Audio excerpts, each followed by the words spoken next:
নির্বাচনে জিতে সরকার গঠনের পরও সংস্কার প্রক্রিয়া চলমান রাখার লিখিত দলিল তৈরি করাই ঐকমত্য কমিশনের মূল লক্ষ্য বলে জানালেন তথ্য ও সম্প্রচার উপদেষ্টা নাহিদ ইসলাম। একাত্তরকে দেয়া সাক্ষাৎকারে তিনি বলেন, আওয়ামী লীগ নিয়ে মনোভাব পরিবর্তন হলেই ভারতের সাথে সম্পর্কের টানাপোড়েন কাটবে। কথা বলেন আয়নাঘর, জুলাই অভ্যুত্থানের শহীদ ও আহতদের খুঁজে বের করা ও তাদের সহায়তা দেয়া নিয়েও। শারমিনীরা রিপোর্ট।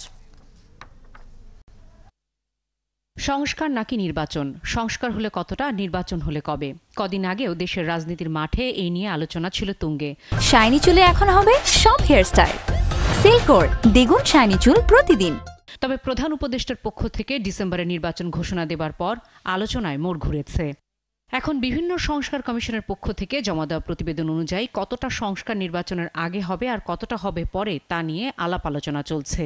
রাজনৈতিক দলগুলোর সাথে বৈঠকও শুরু করেছে প্রধান উপদেষ্টার নেতৃত্বে গঠিত ঐকমত্য কমিশন।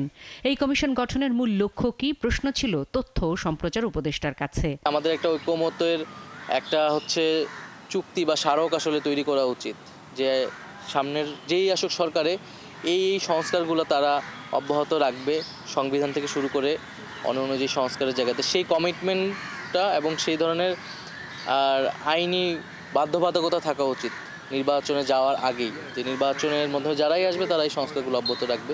জুলাই অভ্যুত্থান নিয়ে ভারতে থাকা সাবেক প্রধানমন্ত্রী শেখ হাসিনা ও আওয়ামী লীগ নেতাদের বক্তব্যের সমালোচনা করেন। উঠে আসে ভারতের সাথে অন্তর্বর্তী সরকারের সম্পর্কের প্রসঙ্গ। ভারত যদি চায় বাংলাদেশের সাথে সুসম্পর্ক রাখতে, তাহলে অবশ্যই তাকে আওয়ামী লীগ প্রশ্নে তাদের অবস্থান সুস্পষ্ট করতে হবে এবং বাংলাদেশের যে সমতা এবং ন্যায্যতার ভিত্তিতে সম্পর্ক, সেই দিকেই ভারতকে আগাতে হবে। গেল সপ্তাহে প্রধান উপদেষ্টার সাথে আয়নাঘর ঘুরে এসেছেন নাহিদ ইসলাম। জানতে চাওয়া ছিল আয়নাঘর ও সেখানে নির্যাতনের শিকারদের বিষয়ে সরকারের ভাবনা নিয়ে। যে সদস্যরা এটার সাথে জড়িত, যারা আইন বহির্ভূতভাবে মানবাধিকার লঙ্ঘন করেছে, তারা বিচারের আওতায় আসুক, যাতে ভবিষ্যতে কেউ কখনো এইটা করার স্পর্ধা না পায়।